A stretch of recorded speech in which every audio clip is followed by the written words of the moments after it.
let's get to a guest in Toronto. We're going to take a little temperature of what's going on up there. Our neighbors to the north with JD Bunkis, the host of Leafs Talk and the JD Bunkis podcast on Sportsnet, The Fan 590. JD, hi. Boys, great to be on. Two quick things. One is, shout out to Bauer. I'm actually in my office where I've got Bauer stuff as well, including an OVO bag, which they sent me, which is very cool. Drake. What? You got they had that Drake collab a couple years ago. I know they did, but they sent you that? That's real. Oh, that's a real piece. And then secondarily, hearing people talk about Jack Edwards in glowing fashion is one of the funniest things I've ever listened to in my entire life. Like that is a conversation you would never hear in this country that you guys just did, like praising Jack Edwards, loving Jack Edwards. And listen, I'm going to keep this to just, this is hockey, right? This is just from the hockey. I don't know the man personally. I'm sure he's a great guy. You've been out with him. Obviously you root for his health, but if you did most hated broadcasters in Toronto sports history, he is number one with the ball. Like, it's not even close. Good. Like, there's not even Good. a close second. He's Good. so despised here. That was amazing to listen to. I mean, I say good because he is ours. And by being ours, you should hate him. That's all I want. Well, he's also the soundtrack to some of our lowest moments here. For sure. Oh, yeah, that's very true. I'll tell you, we'll play it in a little bit. I didn't love the call of the Nylander breakaway goal last night. That was very beloved. We're going back to Boston, and this time we're going to finish the job. Sir, you are not going to do anything. You are going to call. Can you play it, Sean? Do you have it? Let's just fucking dunk on this guy real quick. That's Joe Bowen. That's ours. At the far point. Oh. Long shot off a leg, goes wide. Morgan Riley trying to chip it ahead. He does. Cleared by Nylander. Up ahead for Nyes. To Nylander. Breakaway. Game on his stick. Scores!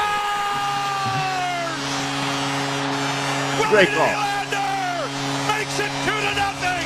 We're going to Boston again, buddy. This time we're going to finish the job.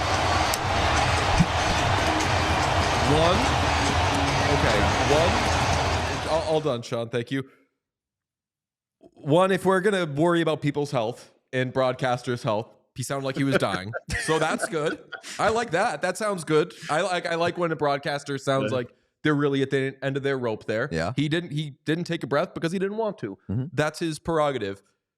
We're going to Boston again, buddy. And this time, we're going to finish the job. Outrageous thing to say about the Leafs, first of all. At least Jack Edwards waits until his favorite team does something to make a wild proclamation. And then he's like, they sharpen the knife. Exchange it for a better knife because they find out there are better knives. They have the best knife. They stick it in the beast. They look at the beast and they say, how's this knife, you little pussy? And they twist it, and the Bruins win. I fucking love the Boston Tea Party. And you're like, that's what you fucking call a game. At least that's a pro. Jack doesn't act like he's on the team. That's all I'll say. Oh, Jack doesn't act like he's on the team? Are you kidding me? He acts like he's the team's biggest fan. Yeah. I won't accept that. That's Joe Bowen. That is our Jack. Like, that is our radio guy. He is... I would say if you could be a part of the team as a play-by-play caller, that guy's like the part of the team. Like, he's the Leafs themselves would say Joe Bowen. He's an integral part of this team. I do love the call. I don't love and this time they're going to finish the job. I will say, as a believer in jinxes, like I texted Pete, a lot of this is going to be, you will not get me to hex the Maple Leafs. Like, you're not going to get me into a corner where I like give some bold proclamation that they're absolutely going to do this, because that's insane. But I do that either ends up as one of the greatest calls ever if they win, or as that will be pointed to and mocked if they do not get the job done. Was he the guy who also said that the crowd was very disappointing earlier in the series? He was. Yeah. He called him out. And guess what? It caused a change. I was going to say, the crowd last night was pretty good, I have to say. Yeah. It was a pretty solid Toronto crowd. Let me ask you, like, what is the temperature in Toronto right now? Is there any confidence? Doesn't sound like you're super confident, or at least you're trying not to jinx the team, but like, how much confidence is there heading into Game 7? I think people in this market, it's just like it's cautious optimism always. Like Leaf fans, they basically try to do the B Rabbit move from 8 Mile, which is like to shit on yourself constantly so that no one else can do it. And be like, we don't believe, and they suck, and they're chokers, and the core four is broken, and blah blah blah blah blah. But deep down, people always believe in this team. People care about this team. It's an identity for people that stretches back generations like no other Toronto team. And so I think it's kind of hard to ignore the pressure that has now clearly shifted to Boston's shoulders, right? Like you're looking at their bench and it reminds me of a Leafs bench. You're looking at Marchand and he looks like he's off his game for the first time I've ever seen him look off his game in a playoff series against the Toronto Maple Leafs. What are the shots in the first period of the last 2 games? Like it's something like 3. 24. Yeah, Three hold shots. Yeah, it's like they've been caving Boston in to start games. They've been getting bounces. It feels like Boston is the team that's like been worn down by the physical play of the Toronto Maple Leafs, which again is shocking to say out loud. And all of a sudden the Leafs have a goaltender that they believe in. And so like I don't think anybody here is going, they're doing it. Like we're doing it. We got no track record. We've lost 6 straight elimination games. But like, I don't know how you couldn't look at this body of work recently and not say, yeah, they should.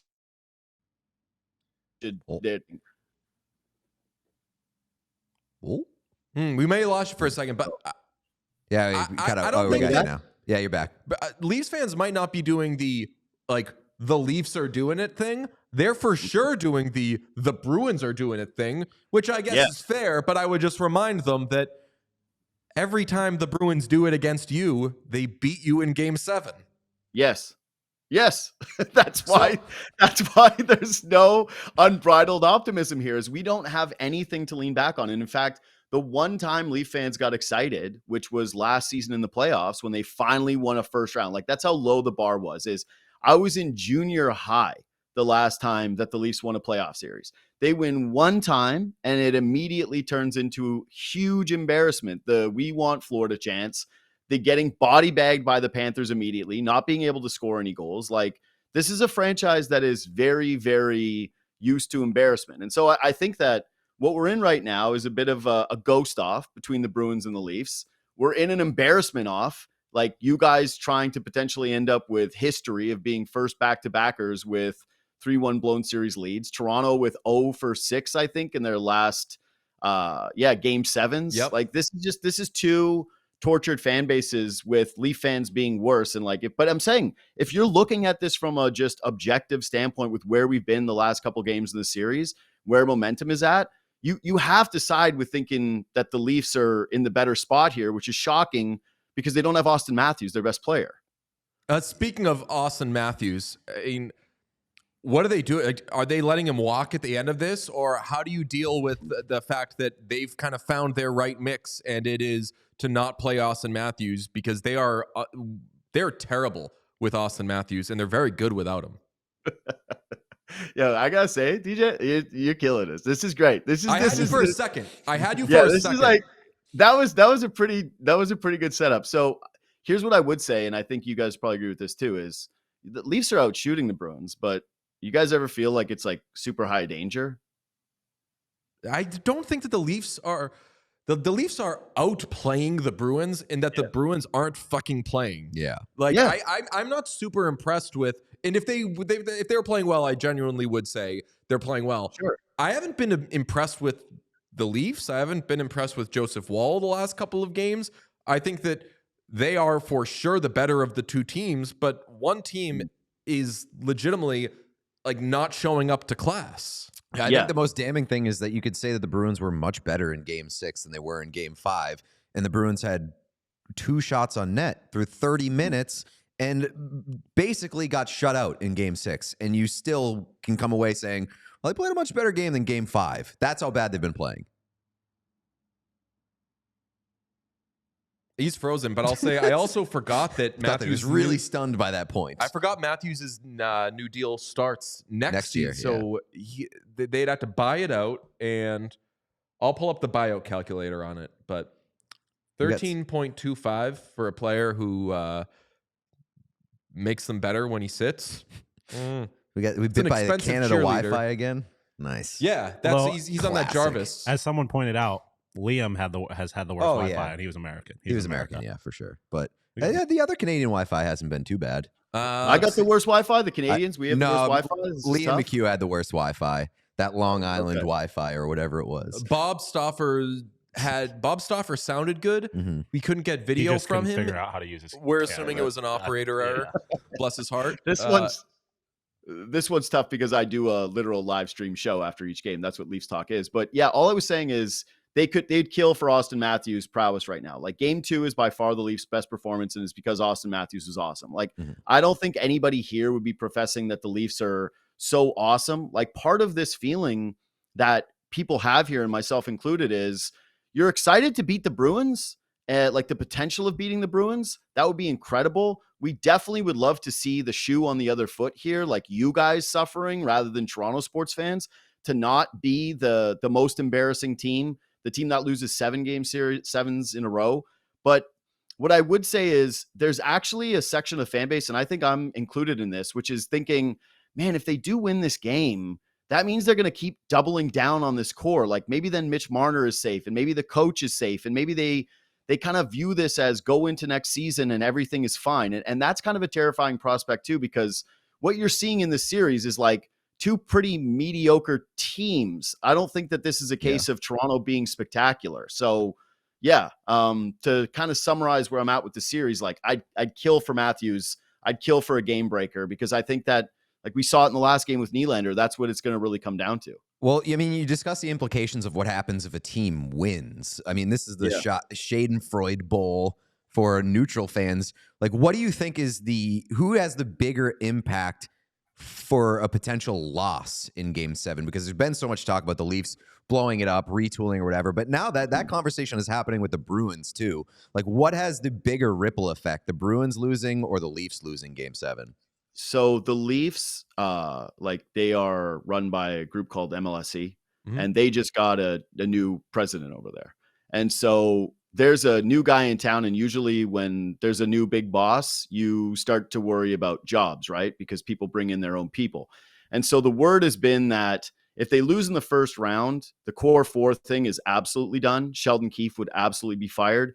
And then there's kind of some murkiness about what Brendan Shanahan's future would look like, because it's been 10 years of him at the helm. He's the guy that backstopped Dubas. He's the guy that called the core 4 after last year's exit and basically comforted them and said, oh, everybody's back. Don't worry about anything. He's been the connective tissue with all of these bad contracts and a culture that's often criticized as being baby soft and, way too forgiving to the star players. And so I think that they lose this game, and the implications could be president, coach, star player. Like, not too many guys are safe. I was curious about your guys' side of this, because Cam Neely's been in the job for 16 years? Since Is he feeling heat? Yeah, it's like 2010.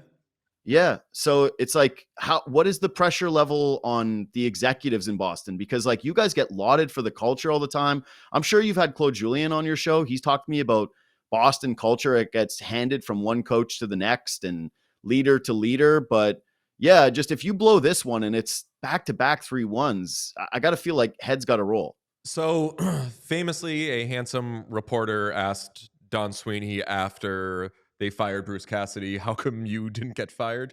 The Bruins modus operandi, I have a great relationship with him. The Bruins modus operandi is and I say the Bruins, the Jacobs, if the team does something, doesn't go far enough in the playoffs, the coach gets fired. And if the team doesn't make the playoffs, management gets fired. So it usually takes missing the playoffs for the GM to be out, for the president to be out.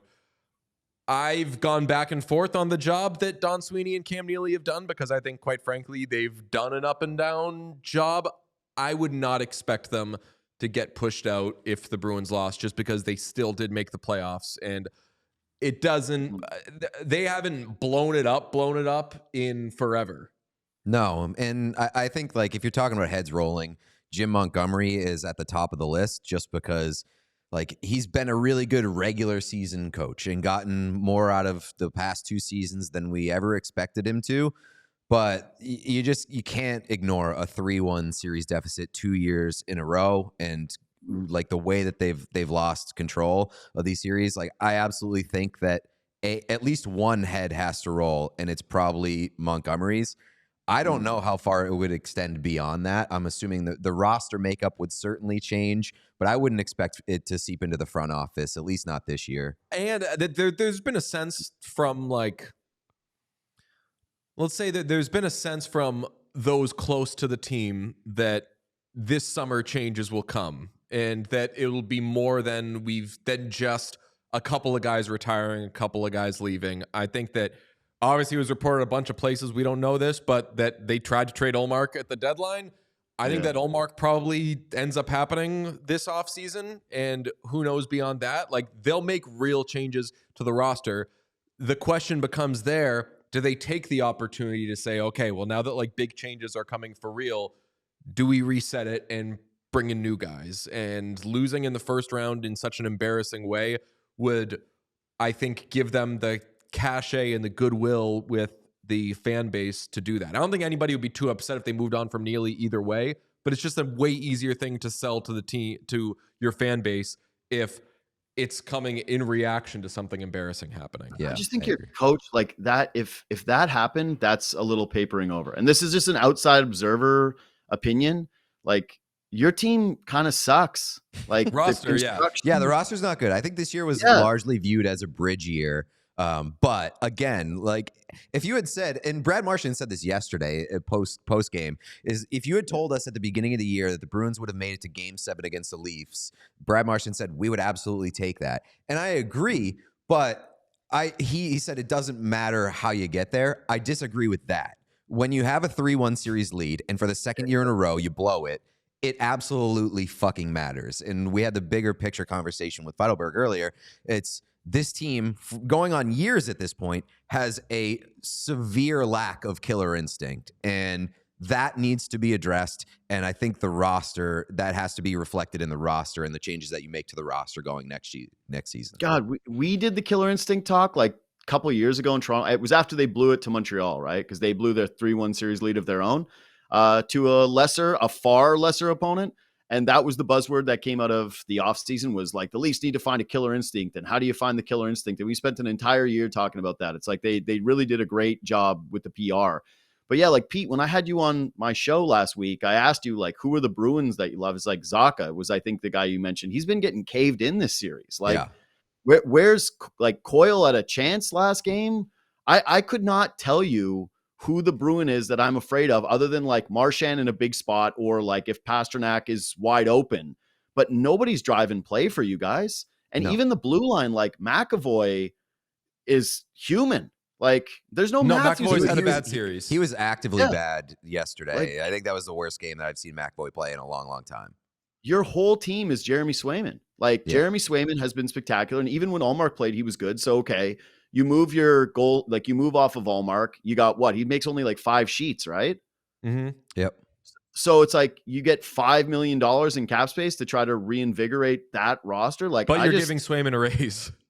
Yeah. So it's like, I just, if I was a Bruins fan and I was looking at this and saying, what have we done? And what is the team? And what do we do? Like, I don't know what you're supposed to hang your hat on in terms of the front office and what you've actually done here. Like, you're a good, stout defensive team with really great goaltending. And now you can't get 2 shots against the Leafs in 15 minutes of a playoff game against a team, by the way, that wasn't like, the Leafs are not the number 1 defensive team in hockey. We bitched about them all season long about how they couldn't. Oh, they suck. They grabbed 2 guys basically off the scrap heap at the deadline in Lyubushkin and Edmondson. And all the analytics nerds crushed Tree Living for doing that. And all of a sudden, it's like Lyubushkin has not been on the ice for a 5-on-5 goal against. Edmondson looks nasty, and no, he hasn't. No 5-on-5 goal against Lyubushkin in this series. And like, I think they've both been like top 4 guys for you, right? Yeah, these are 6-7 defensemen, and they look like, all Chris Pronger in their prime, just nastily keeping the Bruins away from the slot. So yeah, I think that it goes beyond your coaching. Like, I'm not watching this series and thinking, oh, Montgomery is such an idiot. Maybe about the Game 5 roster switch up thing, like taking out Shattenkirk and watching the power play shit the bed immediately after. But like, I don't know what else he's supposed to do. Like Pierre-Luc Dubois, you are a Boston Bruin. No, it's Elias good Lindholm. luck. Enjoy that. Elias Yeah. Lindholm is going to be on the Bruins next year. That's like a foregone conclusion in my mind. I've seen a lot of people talk that like it doesn't matter what happens in the series because either team is mediocre and is going to get caved in by Florida. But my response first, like, do you agree with that? And my response, Fuck no.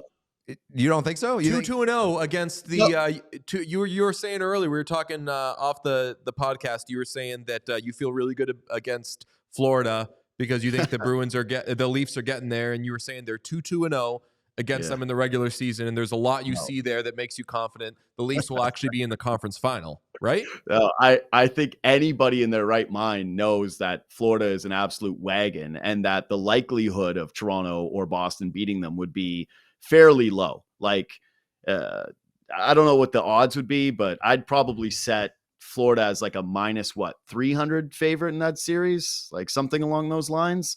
Maybe a little bit shorter because it's hockey and anything can happen. I was going to say Vegas probably wouldn't. Vegas would probably make it like minus 220. But if it was minus 220, it's like if I was Floyd Mayweather, that's where I'd be taking the multi-million-dollar bag and plunking it down on Florida, because I'd be like, this is actually pretty good odds for our team. What I was saying fuck no to is this matters. Like that was essentially my point too. It matters for both teams because you're So talking about demons being exercised either way. We feel like we are cursed.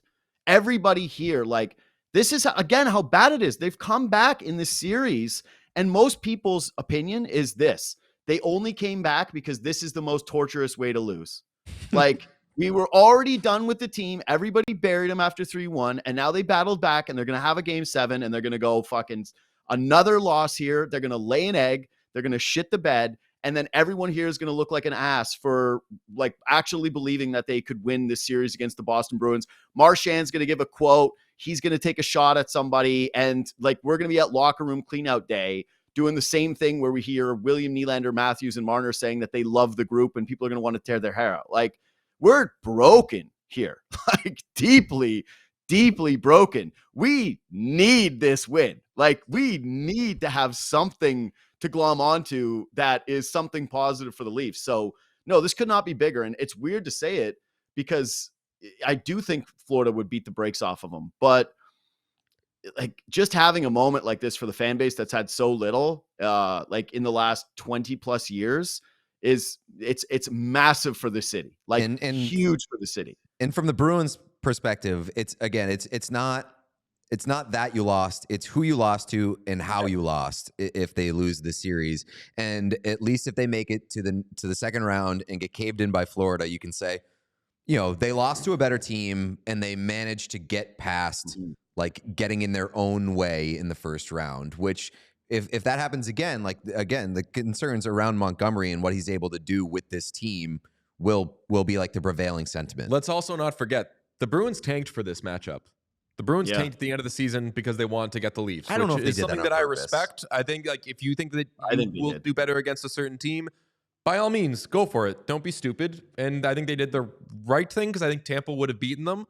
But when you lose and you blow it in this way against your preferred opponent, not really good. I like that you mentioned, though, just how much is riding on this emotionally for Leafs fans. We haven't dedicated 1 second to the Maple Leaf Square potential of this. That you broke down the Leafs. They were fighting on the bench. Leafs fans were so upset. They were just going to bed. They were like, forget hockey. We never want this again. And we said, you know what? Stay up a little longer. Let's put on your favorite song. Let's get you dancing. Let's turn that mood around. And we've gotten Leafs fans so happy that in addition to all the bad vibes they felt for the first week of the series, we can now, and I say we meaning the hockey world, can give them the strongest gut punch they've had yet. Yeah. Yeah, it's fair. Yeah. We're already, like I said, the only thing that I will say is that it feels like we're so broken. How much more broken could we be? You know, like, it's just, you could find out.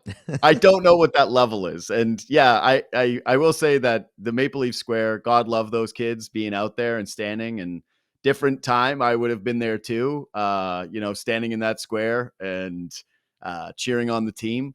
But yeah, there is no worse representation than like the 22-year-old kids who are in the square, and then they put the streeters cams, like they're the cameras in front of them, and get them to do the tell us how you really feel takes. Every time I see that content, I'm like, oh God, no, this is going to exist forever. This is going to be here forever. I hate it. Oh, so I didn't know this. I didn't know there was like thought and opinions about Maple Leaf Square from the. No, it's great. I guess it's like talking to a New Yorker about like, hey, what do you think of Times Square? And they're probably like, you know what? I don't need that. It's great. Like the square is a fun place for young people to congregate and have like a communal experience, because like, God, how many of those do we have now? Right. Like the tickets for the arena are so expensive that it's like, okay, of course you're a college student. You don't have any chance at going to a Leafs game. So I think it's great. I just do think it's funny that it's, it's the demographic of that is if I went there, I would feel like the world's oldest man. Like I'm in my mid 30s now. Like you got to be, I think 24 and under for you to go to Maple Leaf Square and have a good time. Like anything older than that, and you're an old bag of bones. Unless you're Jesse Pollock, in which you go for attention. Yeah, so then you do that, which he's doing a lot of. He's doing a lot. I'll tell you what, he's getting his ass kicked this spring. He's having a tough time. He's having a very bad time, it would appear. All I don't want to for trade you is spots. just people being mean to that guy. Yeah, no, I don't want to trade spots. I don't want to be in his shoes. I mean, for the neutrals, this is an ideal matchup. This is an ideal weekend for hockey. Like either way, they're getting something that they can just. It's going to be juicy tears, and it's complete theater. So I'm happy for the neutrals, I guess. That's interesting though. I don't know who's more like. How hated is Boston in the States? Like, I think out it's of all just the franchises, generally speaking. Sean? I think in the States generally it would be an anti-Canada sentiment, so they probably hate the Leafs more than the Bruins. I personally hate the Bruins more than the Leafs right now. But there's also a general like fuck Boston sports situation in the United States, and I guess everywhere, just because we've won a lot over the last like 20 years. So correct. I think that a lot of the United States is like fuck Boston, don't let them win anything. I kind of like that about you guys, though, that there's patriotism at the end of the day of being like, hey, fuck the Canadian team over there. Because we're the opposite. Like, we turn on, we're these like broken territories of being like, I hate when Vancouver has success. I hate when Montreal has success. Like, there's nothing worse. That's a big misconception in the United States is that like the Canadian markets root for one another because of like patriotism in Canada. Could not be further from the truth. No. I would tell you, I would take 10 Boston Bruins Stanley Cups like consecutively over one Montreal Stanley Cup, like without a doubt. Like Boston could just win forever. The sport could be ruined. No Montreal Cups. Like I feel that strongly about it. Well, you're getting Edmonton. Get ready to speak Edmonton Cup, buddy, because that's what's happening. Kind of like Edmonton though. Like out of all the teams, well, because they have McDavid. It's like, how do you hate McDavid? If you're a real Canadian, like you do care about the best Canadian guy a lot, right? You care about the Canadian dogs. And so it's like the Avalanche, totally acceptable to like them. Like you meet someone and they're an Avalanche fan and you want to dive in and give them props. And Edmonton is basically exempt from the Canada hate because they have our guy. Like that is the nation's son. Like we adore him. So it's not the same as with the other markets. They have the two best Canadians. They have Connor McDavid and they have Gene Principe. Yeah, so the best two Canadians. Principe, so I'm not going to push back on that. Like Principe's the man. You're a Principe head? Yeah, he's a great guy. What's not to like about Principe? He's the best. So you said you probably had Claude on, you probably had this person. We only have Gene on. Yeah. You're like the second person we've had on this show. It's only Gene Principe. Gene is the man. He's like a Canadian institution. He is Edmonton. Like I fully endorse that take. Iconic. And so are you, JD Bunkis. Thank you for joining us, my friend. Oh, my pleasure, guys. Go Leafs. We all silly like the mayor.